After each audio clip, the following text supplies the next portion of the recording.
Can you hear me? All right, my name is John Norwood. And before I forget, my website is Norwood, the number 4, Iowa.com.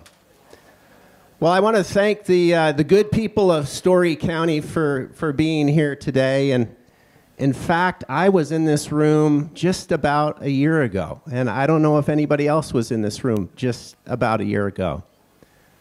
I was getting a COVID vaccination. In fact, we had to have 2 of them within about a month and a half. And boy, was the operation here incredible. I don't know how many hundreds of people went through here, but it was really something to see.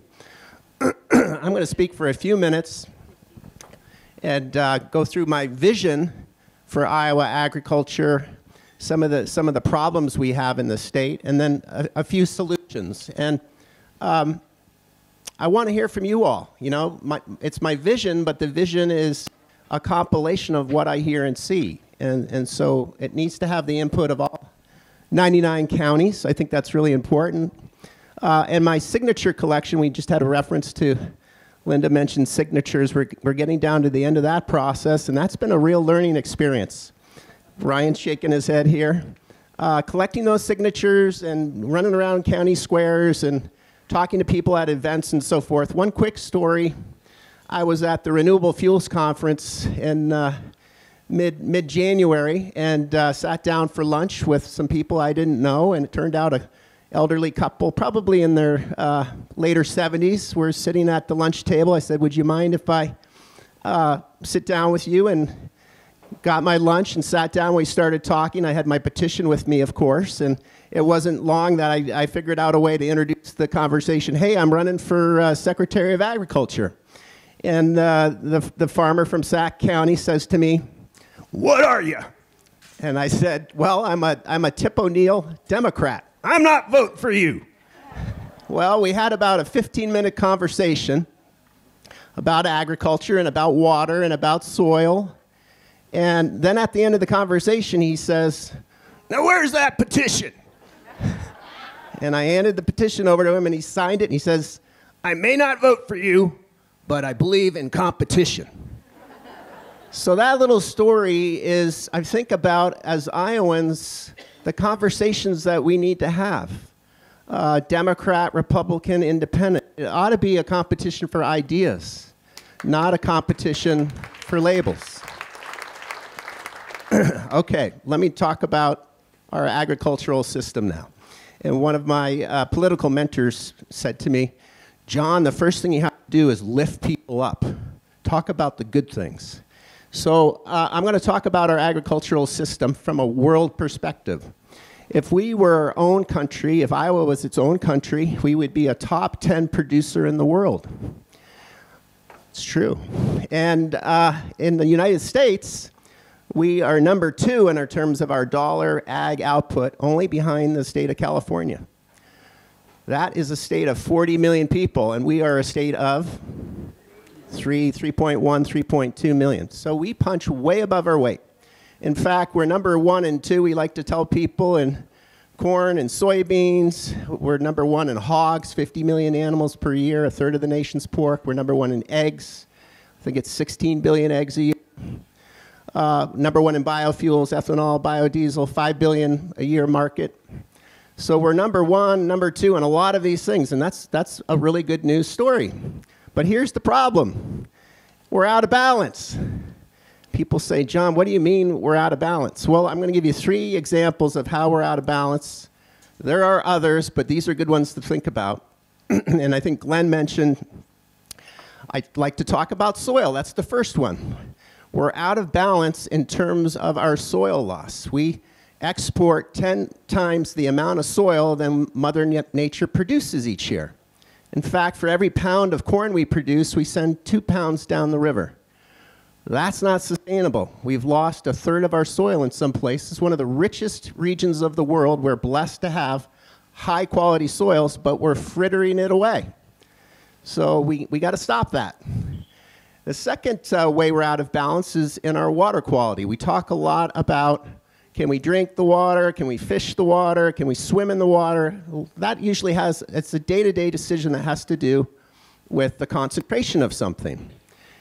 If it's drinking water, we don't want to drink water that has nitrates that are above 10 parts per million, for example.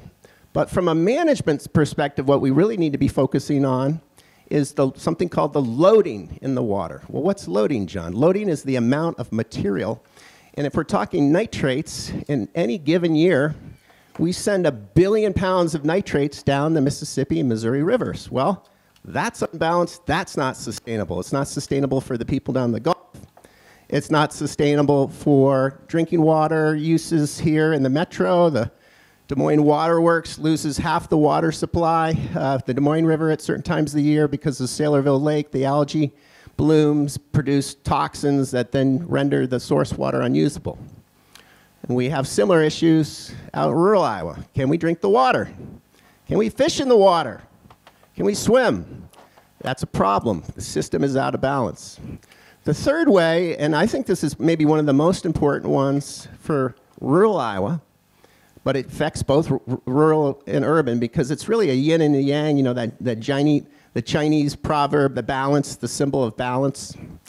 That's really what another aspect of the balance. The urban and the rural need to be in balance. Well, almost 70 of our 99 counties are in population decline.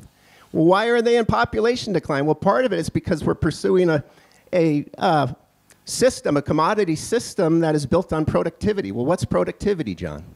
That's doing more with less, including less people. So if we want to bring that into balance, we need to begin to do some things differently. Okay, John, thanks for pointing that all out, kind of raining on the parade. What do? There are 3 things. The first thing we need to do, we farm 23 million acres to corn and beans, and 14 million of the 23 million is tiled. It's got plumbing, ag plumbing. Those plumbing systems need to be modernized, not just to drain the water, but to manage the water. That includes aquifer recharge, that includes wetlands for filtration, that includes land for flood mitigation, that includes pollinator habitat. I mean, what do we do if we don't have any bees left, for God's sakes? So the first thing we need to do is modernize those systems to be water management systems to provide the whole spectrum of things that we need to do. And guess what? That's not a few $1 million solution. The drainage systems that have been built over the past 100 years, there's over $100 billion worth of investment in those systems. So we have to be systematic and thoughtful about what we do. We can't just sprinkle a bunch of money around and think we're going to fix it. The second thing we have to do has to do with soil health. Soil health is super important, but it's not well understood. Soil health is about soil performing to do what Mother Nature wanted it to do. Think about soil and soil health as dirt, dirt being the physical chemical properties of that stuff we stick our hands into, plus the biology. The biology is an important point of the dirt, which makes it the soil, and if the biology gets knocked out, then the soil doesn't perform in the way we need it to perform. And so we've been doing that largely unintentionally for the last 70 years. Our tillage practices, the tractors you see driving around, plowing up the fields in the fall, that hurts the biology. The chemicals we add to the soil, the anhydrous in particular, that hurts the biology. And if the biology were to perform the way it should, actually it provides some of the nutrients that we need for the crops. And the biology helps hold the water. It helps infiltrate the water. So a good amount of our water quality and our flood issues are related to the soil that's behaving more like concrete than soil. So that's the second thing we need to do. We need to fix, and we really need to think systematically.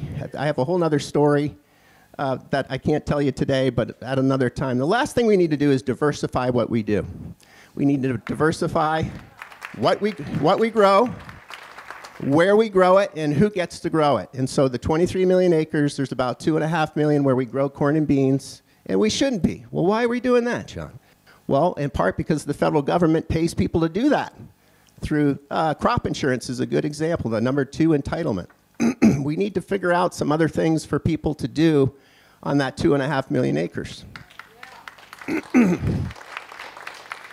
The second thing is diversifying what we grow. We got to think we have 80 million people within a day's drive of Iowa. 3.1 million.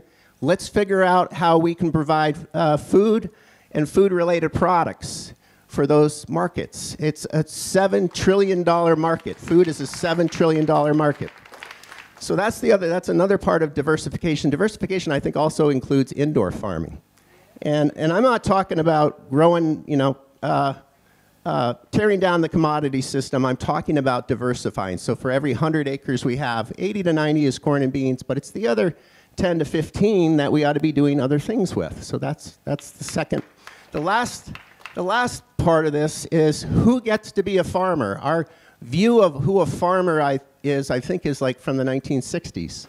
Okay, they got to look like me. They got to be fourth or fifth or sixth generation. They got to have 500 acres or 1,000 or 3,000 acres. Well, guess what? What about brown and black and first generation farmers? Where do they fit in? We had something in the history books. 1862 was the year of the Homestead Act. And the federal government said, hey, now we stole some land from the Native Americans, and that's a whole nother story. But the idea was allow people to get back out on the land and improve it, and then it would be yours. So what is our modern day version of the Homestead Act, right? We got to be thinking about how do we repopulate Iowa. I've got an idea for a farm bank, and I won't go into that today. But the idea is let's give people who want to farm the opportunity to start. It's not hundreds of acres. It's not conventional farming. It's a few acres at a time, 5, 10, 15, 20. If we found each county had its own farm park, 100 acres times 100 counties, that's 10,000 acres, doing something else. You think we could find 10,000 out of 23 million and do something else?